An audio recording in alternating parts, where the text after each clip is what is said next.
Hello everybody, it's that college football guy here with another video. Yeah, I just finished recording the Troy video. Now this is the team that Troy played in the Sun Belt Championship game, Coastal Carolina. This is their schedule preview. One side note, I went and checked back in my old videos, and I've already done the Notre Dame schedule preview. So that one is available to be looked at. It's quite a ways back, but Notre Dame has already been scheduled previewed. So when I finish the Sun Belt, I'll do Middle Tennessee State. A few more things in college football to tidy up, and then it's going to be prediction time. And then, guess what? Week 0 games are almost here. Less than a month to the start of the college football season. Oh boy, we've been waiting on this one, haven't we? Because we know next year is going to be crazy. All right. Coastal Carolina schedule preview. Not prediction, but preview. As we've done with all of these, we're going to compare the non-conference games from last season and this season, decide which one's tougher, and then go through the full schedule from last season and this season and decide which one's tougher. Last season's non-conference games, they finished 9-4 because they didn't play one non-con. Their non-cons last year were home against Army, home against Gardner-Webb, home against Buffalo, and it would have been at Virginia, but because of the tragic shooting, that game got canceled. So technically, they only played 3 non-cons last year. Home against Army, home against Gardner-Webb, and home against Buffalo. 2 Group of 5, 1 FCS. This season's non-con games, as scheduled, will start off the season at UCLA, home against Jacksonville State, home against Duquesne, and at Army.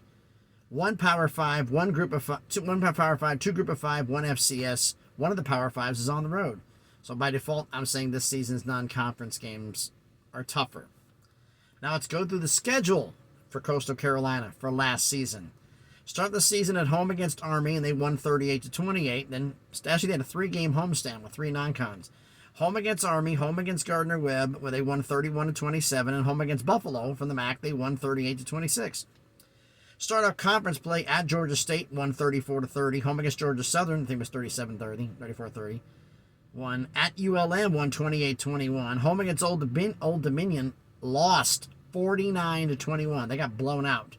Then they got the bye. They came out of the bye at Marshall and won 24-13. Home against Appalachian State, won 35-28.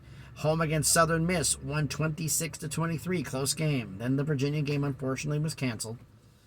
And then they were on the road at James Madison and lost 47-7. A horrible loss. Now, James Madison would have been in the conference championship game besides Coastal Carolina, but they were ineligible because it was their first year. That was part of the agreement of them coming in the conference. So they had the same record, and they beat Coastal Carolina, but because they were ineligible, it wouldn't have mattered anyway. So Coastal Carolina won their division and went and played Troy in the Sun Belt Championship game in Troy, Alabama, and lost 45-26, Then they went to the Birmingham Bowl against ECU, East Carolina, and lost 53-29.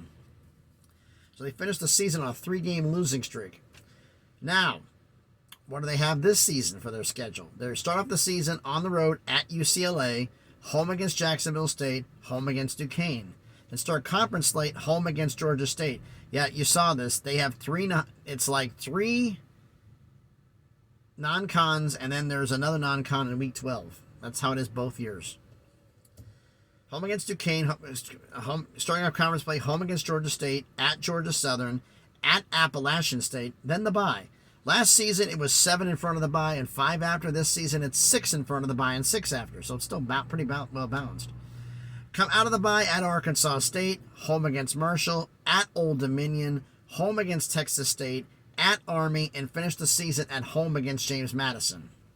So which schedule is tougher? Let's look at the road games they played. At Georgia State, at Louisiana Monroe, at Marshall, at James Madison. That's it. Last season.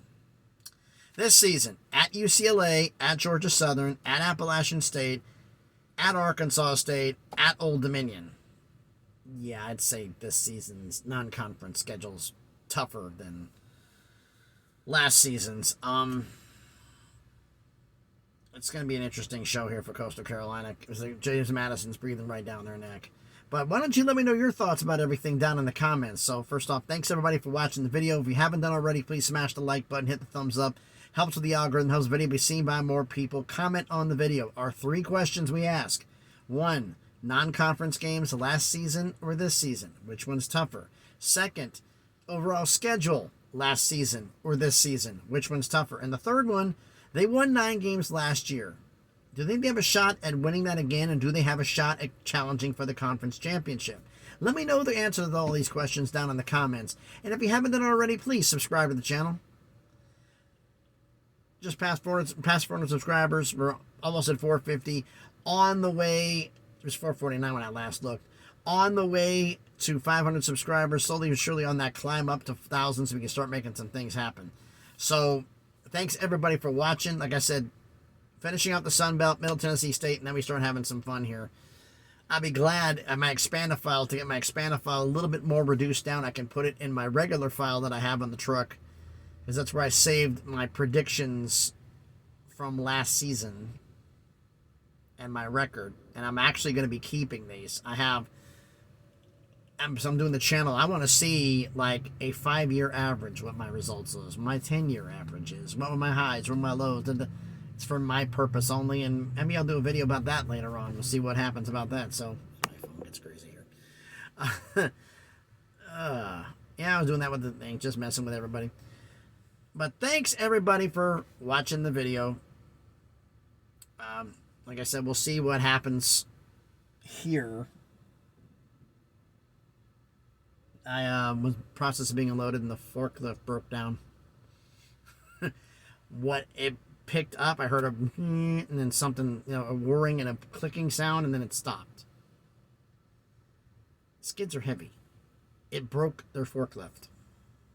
So they got to wait for a mechanic to come out here. They actually used the first one. It got outside. They got it outside of the truck and pushed it out the way. So they started using the other one. It broke.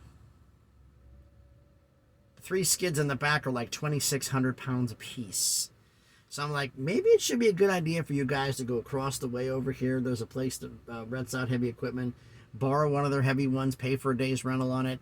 Get it over here. So that way you can pick these things up, because it's going to probably bust them anyway. And if you get it fixed, but that's just me. So thanks everybody for watching the video and hearing me rant. Hope everybody's having a great Monday. I'm not looking forward to where I got to go from here, because I got to head down to Monticello, Mississippi, I'm trying to remember, and go to north of Cincinnati, Ohio. So it's more than a day's drive, but I got more than a day to get there. But I'd like to get this going instead of sitting here. I've been sitting here for so damn long and not doing anything. But, I like to work and not just sit around, but that's just me. I get to give you guys some free content, so I'm technically working and not working, but still working. It's stupid, I know. Thanks everybody for watching the video. Have a great Monday. Be safe and please be good to each other.